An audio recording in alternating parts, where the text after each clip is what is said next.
Thank you so much, Rex. That was beautiful. Buen día, mi gente. Buenos días.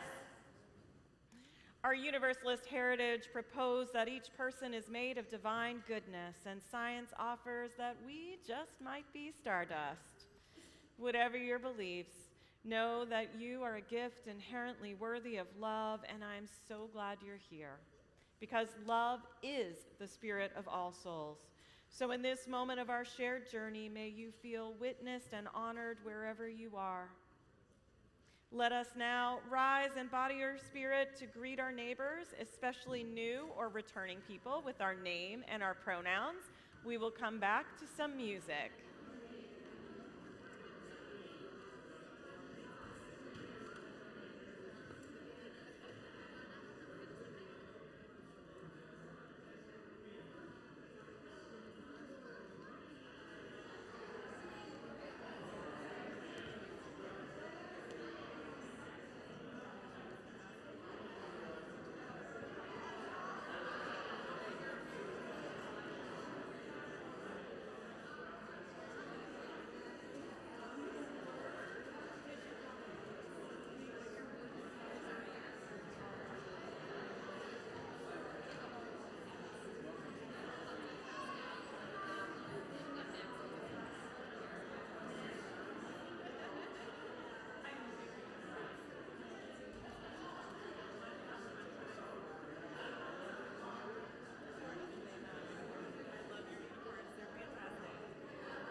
Good morning. Would you please rise, embody your spirit to sing number 1051 in the Teal hymnal. We are number 1051.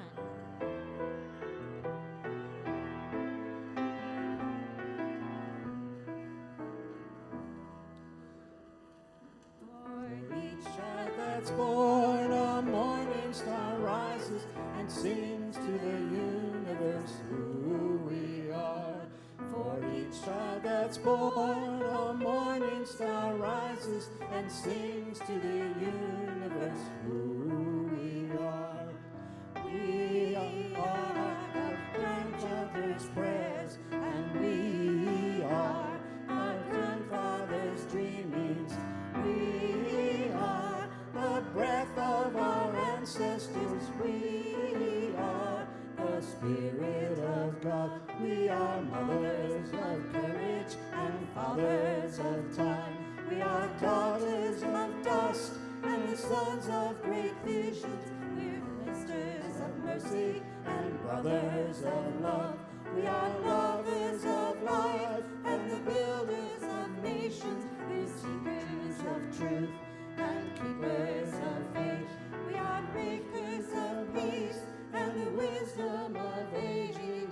We are our grandfather's friends, and we are our grandfather's dreamings.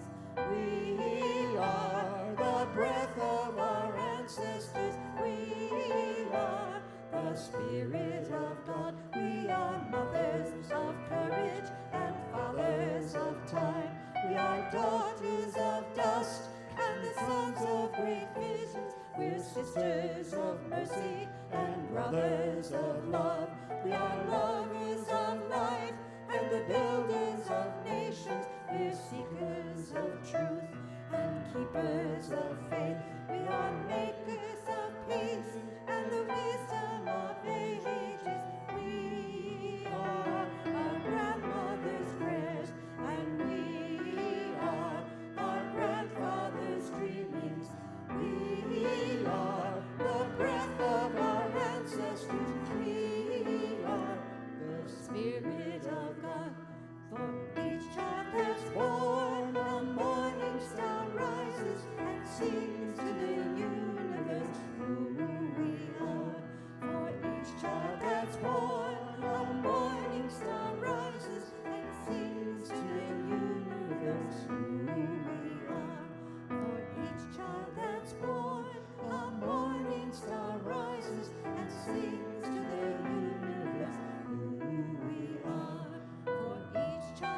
that's born, a morning star rises and sings to the universe who we are.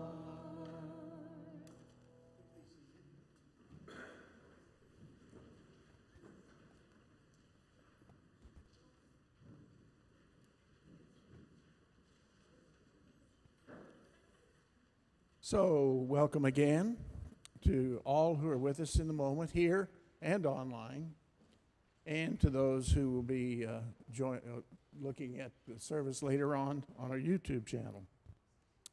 I'm John Murphy. My pronouns are he and him, and I'm serving as worship associate for today's service, together with Nancy Olson, Director of Congregational Life and Faith Formation, Reverend Katie Romano Griffin, our senior minister, whose pronouns are she, ella, Anna Danivola, a cellist, pronouns she, her, and Dr. Liz Elsmore, music director, pronouns she, her. We are your worship team today. So we extend a warm welcome to people of all ages, but nursery care is available if that works best for you. We invite everyone with us, if you can and want to, fill out a connection card. They're colored cards at the end of the pew. And what that is a good way to let us know what's on your mind, if you have concerns, if you have suggestions, complaints, or questions, whatever. Put it on the card. Actually, we have another way to do that. If you want to take a picture of the QR code outside the sanctuary, you can fill out a virtual card as well. So that will work. Thank you so much, John. If anyone is interested, we still have Know Your Rights red cards in the copy room. They're free. Take them, give them away, leave them places strategically. English on the front, and we have Spanish, Korean, Haitian Creole, and a few other languages on the cards. So please do grab those. I'd like to take a second to recognize everyone who volunteered for last week's Capital Campaign lunch. Is any of the volunteers here that we can say thank you to you? That lunch was incredible. I mean, a magician, like it was so much fun, right? Can we just give those volunteers a hand, please?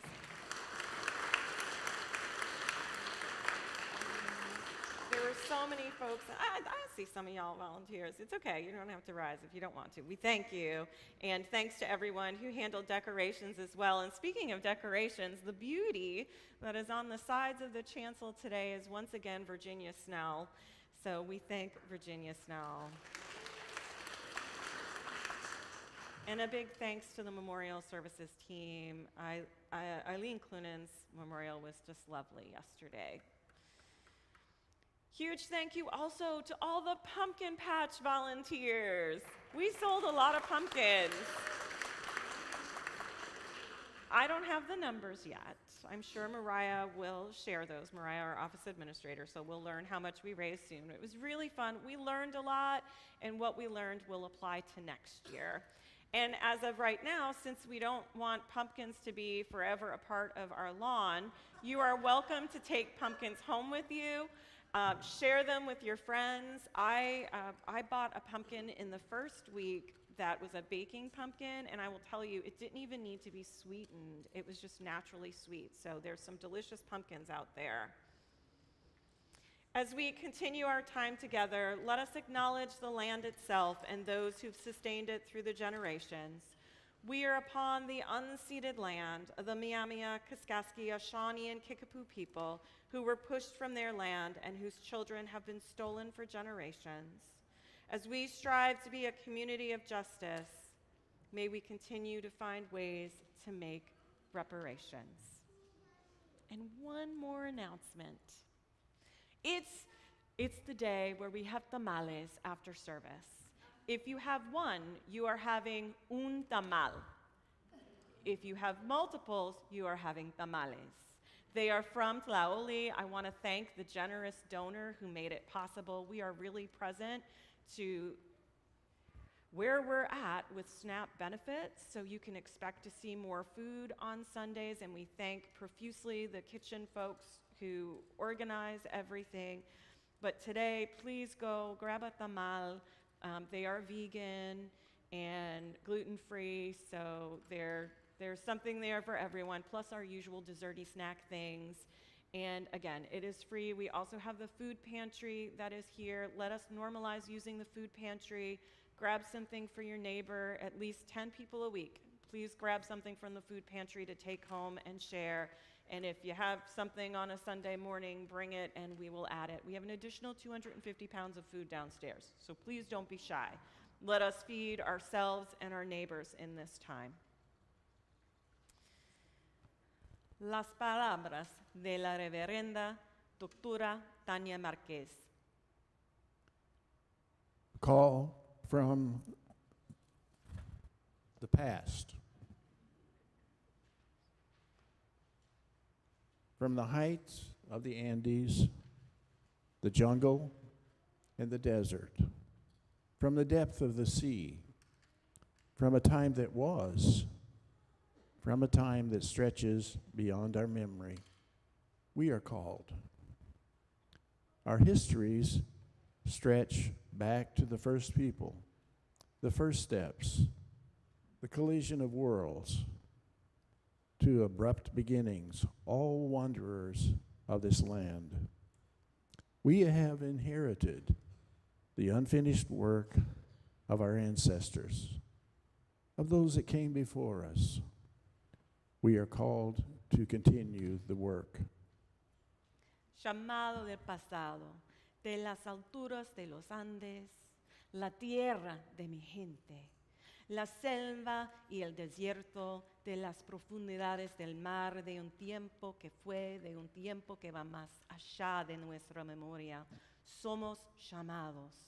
Nuestras historias llegan hasta los primeros pueblos, los primeros pasos, el choque de mundos, a comienzos abruptos. Todos somos nómadas de esta tierra. Hemos heredado el trabajo incluso de nuestros antepasados, de los que vinieron antes que nosotros. Somos llamados a continuar la labor. Llamado del presente. Las voces de nuestra gente nos llaman ahora. El mundo alberga de sus alegrías y sus tristezas. Escuchamos el clamor de nuestra gente exigiendo justicia. En ese llamado reconocemos las voces de quienes deambulan en el desierto, los cruzadores de fronteras, los navegantes, los buscadores de justicia, los soñadores y los esperanzados. Dejemos nuestra historia con la historia de nuestros antepasados aquí y ahora. Estamos en el centro de responder a ese llamado que llega de todos los rincones de esta tierra, del sur, del norte, del este y oeste. Estamos llamados a sostener la labor. Call from the present. The voices of our people call us now. The world harbors their joys and their sorrows. We hear the cries of our people demanding justice. In that call, we recognize the voices of those who wander in the desert, the border crossers, the navigators, the justice seekers, the dreamers, and the hopeful. We weave our story to the story of our ancestors right here, right now. We are in the midst of responding to the call that comes from all the corners of this land, from the south, the north, the east, and the west. We are called to sustain the work. Call from the future. The voices of those who will be call us. a reminder of who we need to be.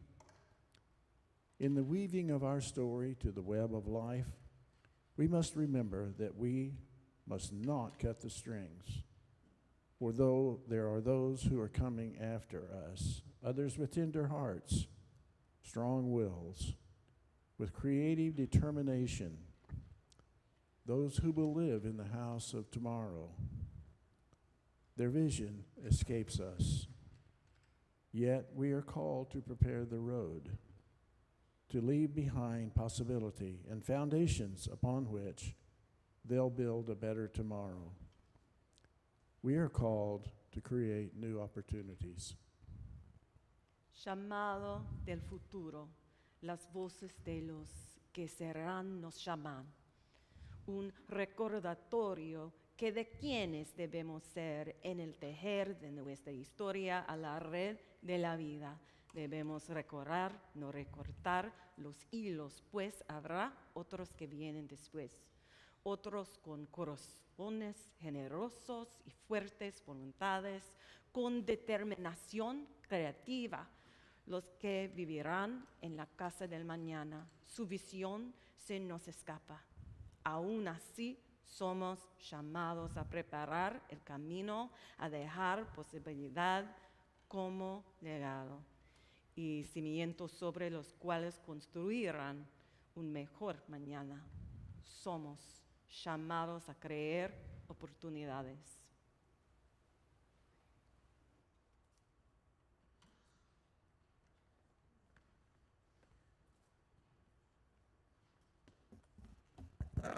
Good morning. Laura, Lillian, and Emmett Snyder will be lighting our chalice this morning. And today, this ritual of lighting our chalice, it reminds us of all of those who came before us, who in their loving ways have created and brought this church and this congregation to fruition. They have shaped it into this resilient and loving congregation that it has become. So we are mindful of those people who came before us. And also, in lighting this chalice, it reminds us each week to continually renew our promise, to live into our covenant, to put love into action, and to live out this community of love and justice that we aim to be.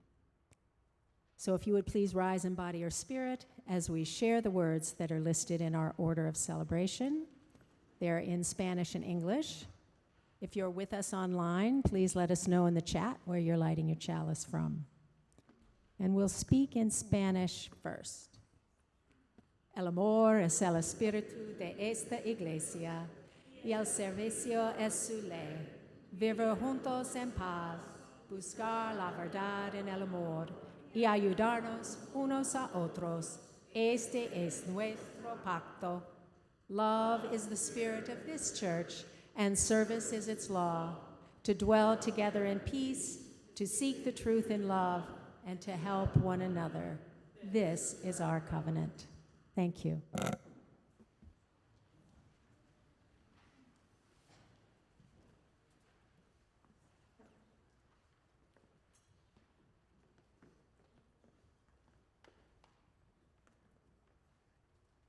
Laura, the kids want to. Some of the children might want to see the beautiful pictures. The beautiful pictures in this book. So, if you want to, you can come up on the steps and watch. Our story today is Granddad's Camper by Harry Woodgate. Every summer, I go to stay at my granddad's house by the sea. It's a pretty old cottage with bookshelves packed to the brim with interesting things from Granddad's travels and lots of great places to play hide and seek. In the garden, Granddad grows all kinds of fruits and vegetables. There's a big cherry tree, which if you shake just enough, yum. But my favorite thing to do at Granddad's house is snuggle up on the sofa and listen as Granddad tells me about all of the amazing places he and Gramps would explore. Your Gramps was quite... Oh, Your Gramps was quite the explorer. He was tall and handsome and excellent at so many things. Tidiness was not one of them. Soon after we met, he invited me on vacation with him. So we set off in the camper to the seaside. In the daytime, we surfed, ate fish and chips, and had a sandcastle competition. I think I won. In the evenings, we'd have bonfires on the beach and watch the tide going in and out of the bay. One afternoon, Gramps said to me, "There are so many wonderful things in this world, and I want to see them all with you." So that's exactly what we did. Gramps always wanted to visit the city, so that's where we went first. We drove through dark tunnels, over fancy bridges, and in between towering skyscrapers. Everywhere we went was full of life. There were so many people, so many animals, and so many things to see. It was amazing. We saw lots of different kinds of homes, from high-rise apartments to townhouses.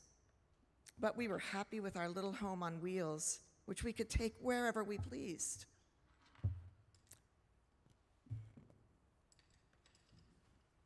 Granddad puts down his photo album and smiles. I can see how much he loves those memories and how much he loved Gramps. Why don't you go anywhere now, Granddad?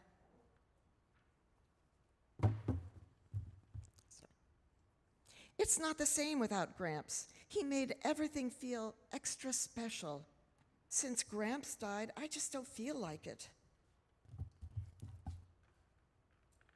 A thought pops into my head. Do you still have your camper van? He winks. Follow me. I run outside to the garage and with all my might, heave open the big old doors. There it is. It looks broken down, but I come up with a clever plan. Let's fix it up and go to the seaside together. He looks at me and laughs. I suppose it might be nice to take another trip. Off comes the dust cover, and we get started. Finally, we stand back and look at our handiwork. Your Gramps would be so happy to see this. It's what he would have wanted.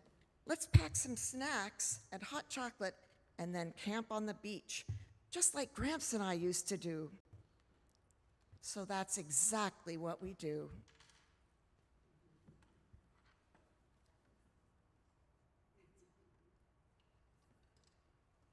Thank you.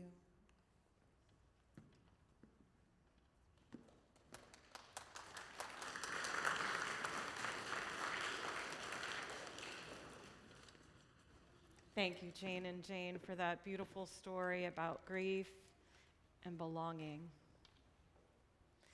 I invite you into this moment with me as we breathe into this space, present to the joys and the sorrows in our community. We celebrate new members Emily Cook and Dan Walzer, who signed the book last Sunday.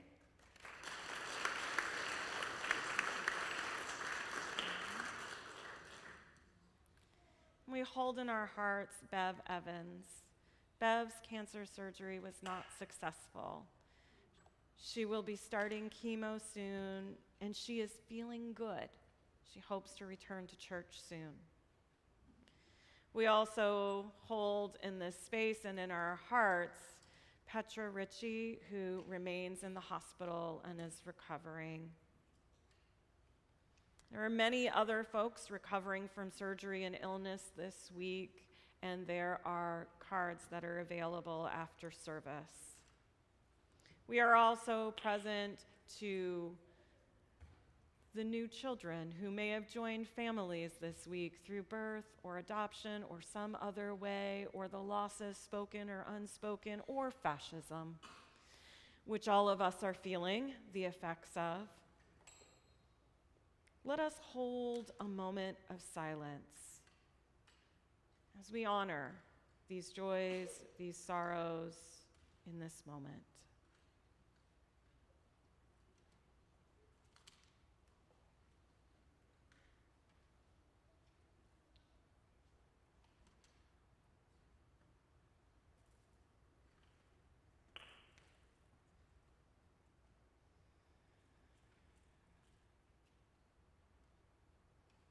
May that which is not healed today be healed tomorrow.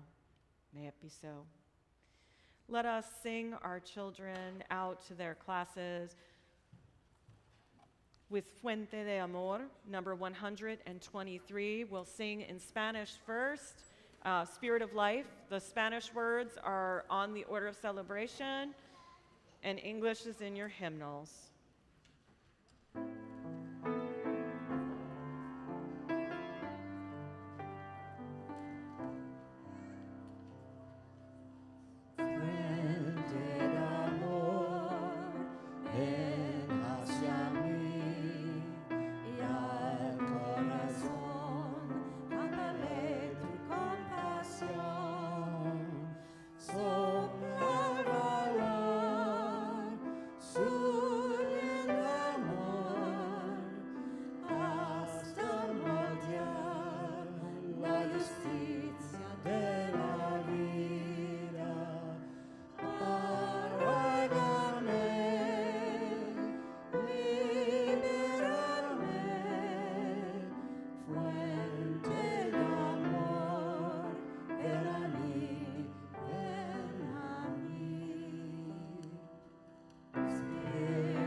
Thank you. You may be seated.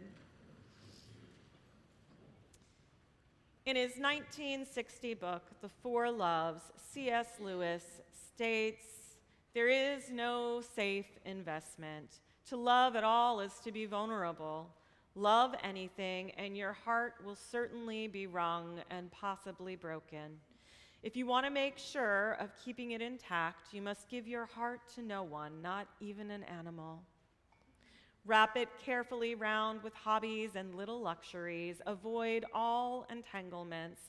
Lock it up in a safe, in the casket or coffin of your selfishness. But in that casket, safe, dark, motionless, airless, it will change. It will not be broken. It will become unbreakable, impenetrable, irredeemable. The alternative to tragedy, or at least at the risk of tragedy, is damnation. The only place outside of heaven where you can be perfectly safe from all the dangers and perturbations of love is hell." Woo! My. And it is true. Opening our hearts is risky business. It is joyful and it is painful. But the alternative is perhaps, as Lewis suggests, a hell on earth. Death does come for us all. And as long as we love, we risk great loss. And the work of grieving is not something we can do alone.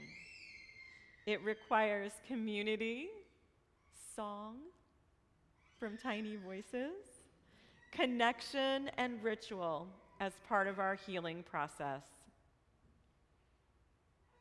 Thank you so much, Jane and Jane, from the Welcoming Congregation team, for sharing that powerful story about Granddad's camper today. That story does such an amazing job illustrating how sometimes when we're grieving, our world gets small and that also we can re-enter life. Grief is a long process. It is lifelong. This is true. And part of that process is rebuilding a new life, sometimes even reimagining ourselves. Statistics from a WebMD study of 700 out of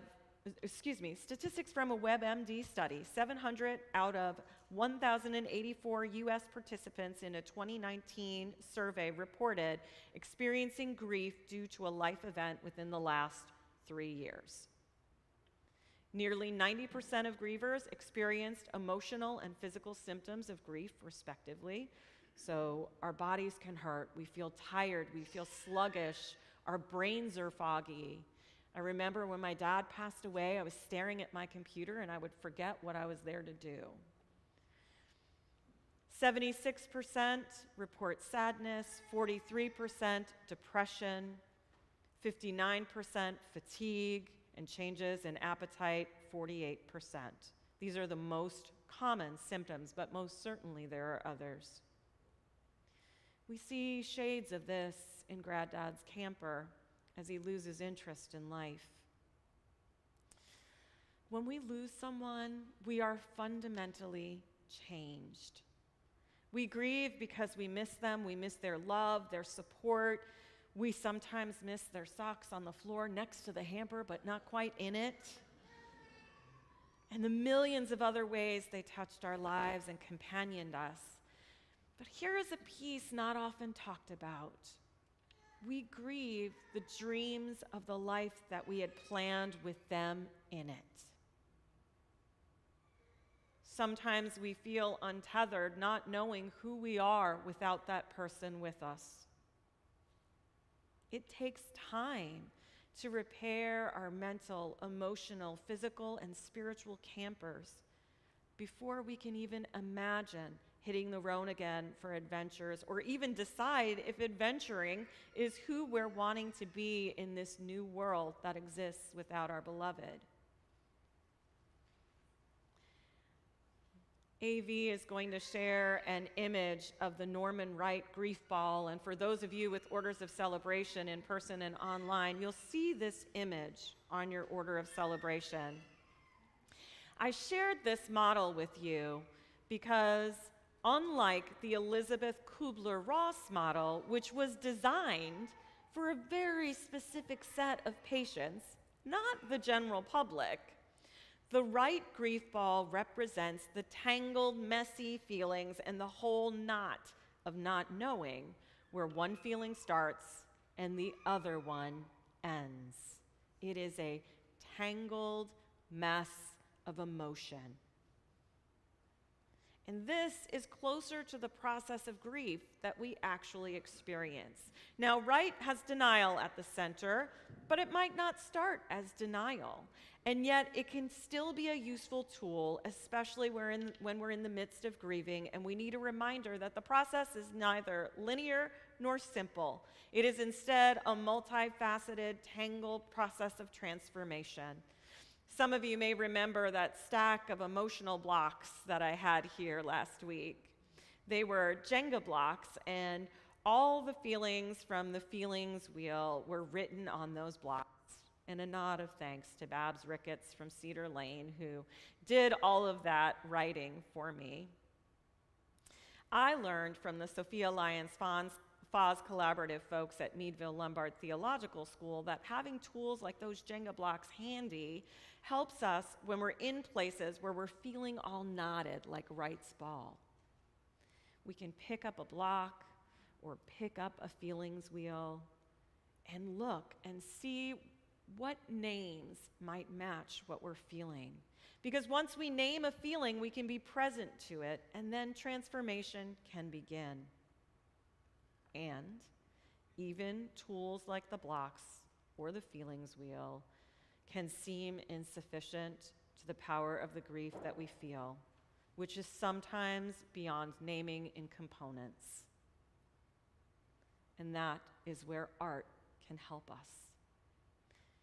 In her braver, wiser reflection, Flor y Canto, the Reverend Dr. Tanya Marquez offers us this, and I will read her entire piece because it is important. Rev Tanya begins with a sacred quote from the Nesihual Coyotl, and the quote is it that we come in vain to live, to sprout over the earth? Let us leave at least flowers. Let us leave at least songs. Reverend Dr. Tanya shares, my Nahua ancestors thought about death a lot. The little literature that survived the conquest tells us about how they wondered about what life was, what it meant to be alive, and how they often concluded that life on earth was but a dream. They also thought that the greatest mystery of life could only be captured in song and poetry, flor y canto, as they called it. This capacity to bear witness to the world, to life and death, and turn those experiences into flower and song is an ability we all possess. Rex is sharing an original musical piece today.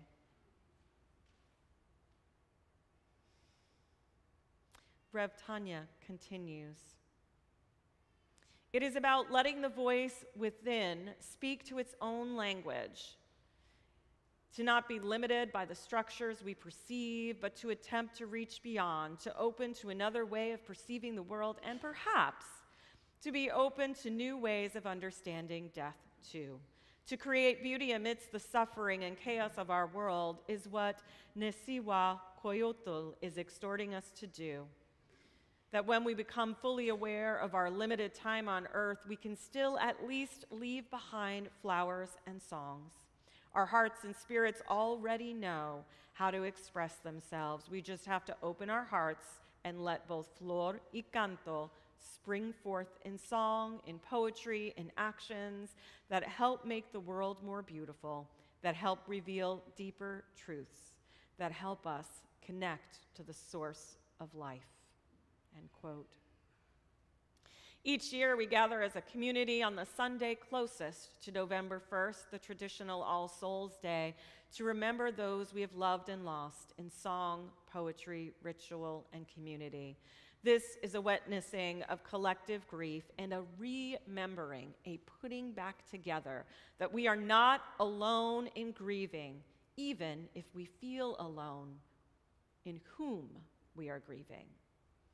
This is a time of opening our hearts to each other and also finding ways to communicate with the ones we have lost and the ones who journey beside us. For some of us, the veil is thin at this time of year.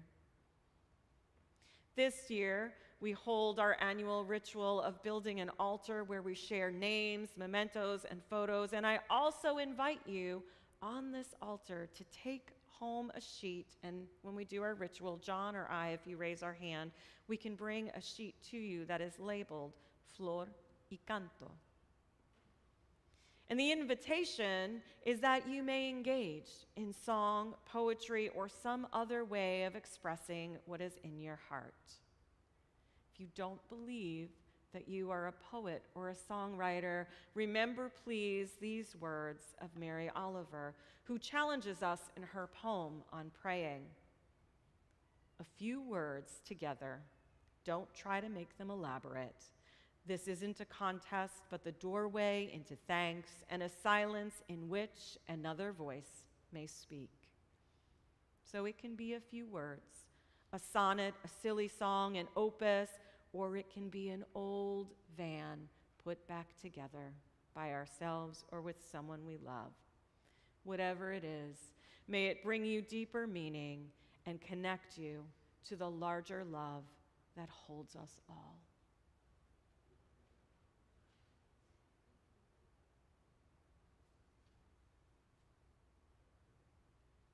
I offer you these words from Myrna Nieves, titled My Dead Relatives. All my loved ones are gone.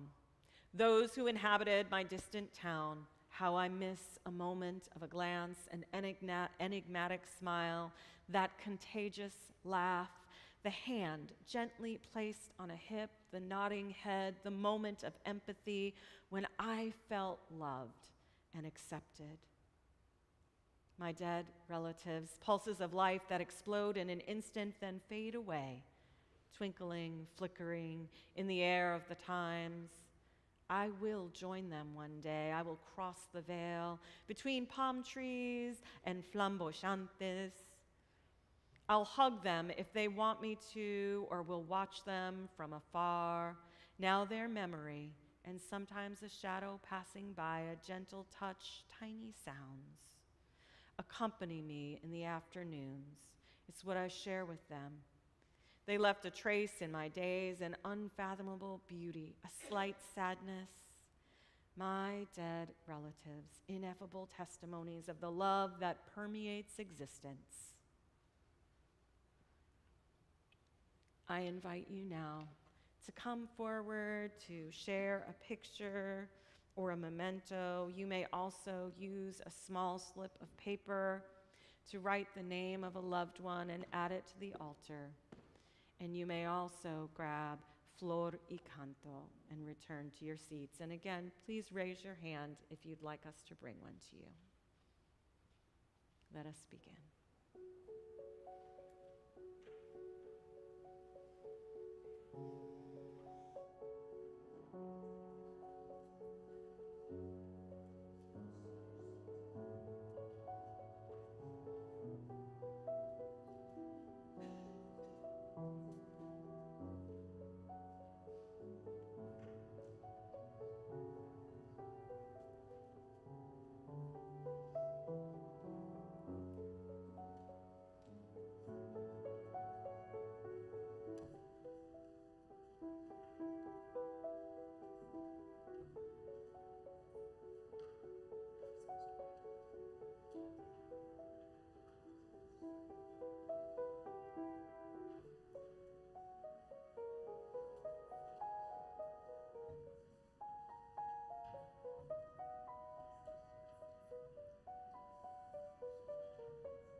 I invite you to say these words. We remember them. So I'm going to name a few things, and when I do, I invite you to say, we remember them. And then maybe you want to call something out yourself or put it in the chat, and we will say together, we remember them. In the hands of a grandchild, we remember them.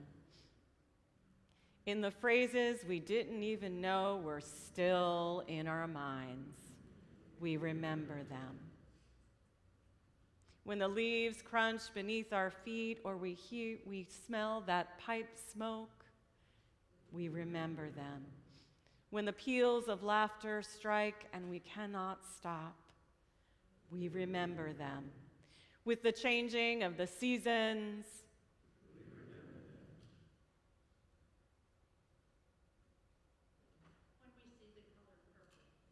we remember them.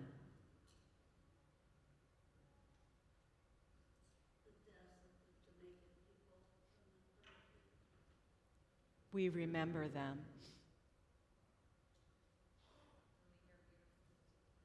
We remember them. We remember them.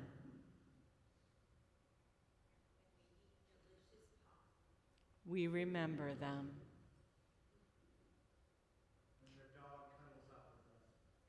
We remember them. In these and all of the ways, spoken and unspoken, we remember them because our lives are living, are loving, and sharing of ourselves, opening our heart to love again. These are the ways with which we remember them. Amen, and blessed be.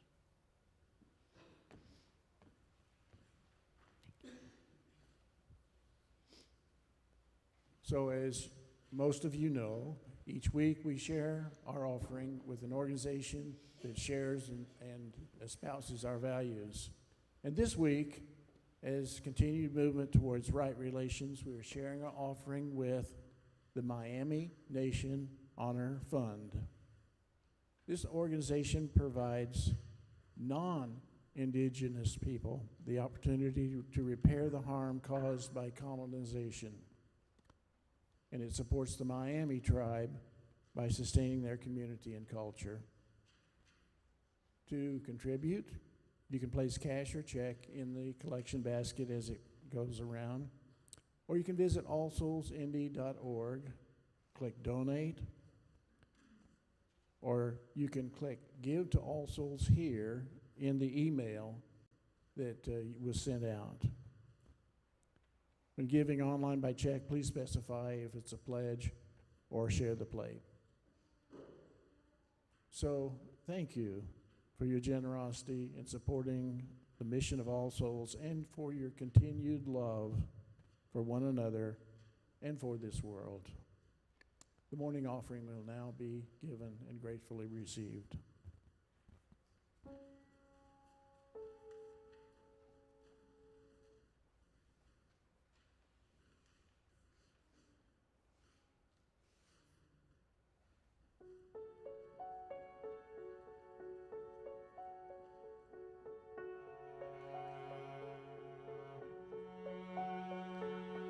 We can't live forever, and our time is so short. We can't live forever, and our time together is so short. It's so short.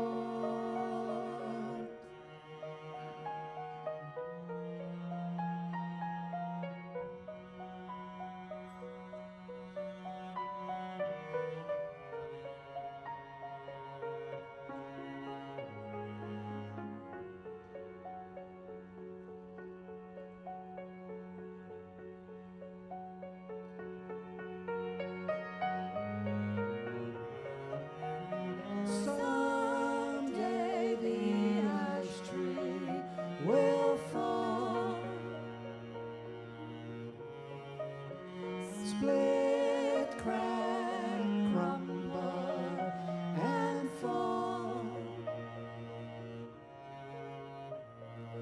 Once it stood so stately and tall. Any day the ash tree will fall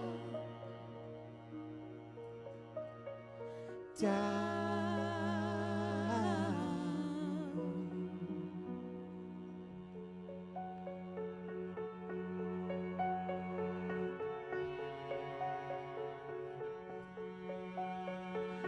We can't live forever, and our time is so short. We can't live forever, as our time together is so short, is so short.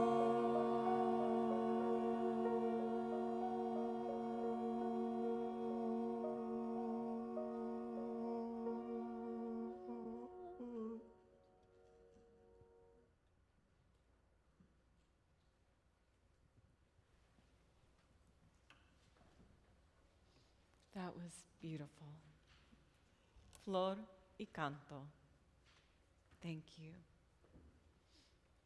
The Reverend Dr. Tania Marquez ended her Braver Wiser, which Braver Wiser is an online resource for Unitarian Universalists, if you're wondering what that's about. So she ends her Braver Wiser piece with these words, I now gift to you.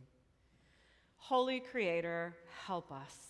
In the midst of our grief and sorrow, transform our pain into flower of song that honors the mystery of life and death that surpasses us.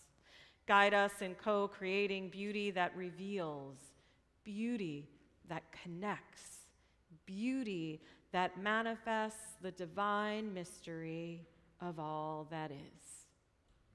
Amen y amen. May it be so.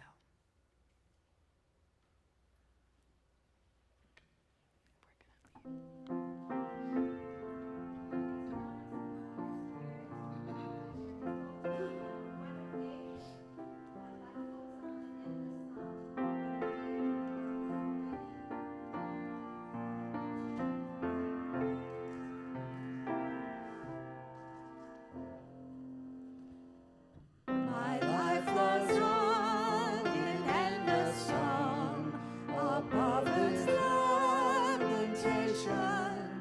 I hear the real, though far off hymn that is a new creation. Through all the tumult and the strife, I hear the music ringing. It sounds an echo in my soul. How can I keep from singing? What though the tempest round me roars? I know the truth it liveth. What though the darkness round me close? Songs in the night it giveth. No storm can shake my inmost calm, while to that rock I'm clinging. Since love prevails in heaven and earth, how can I keep from singing? When tyrants tread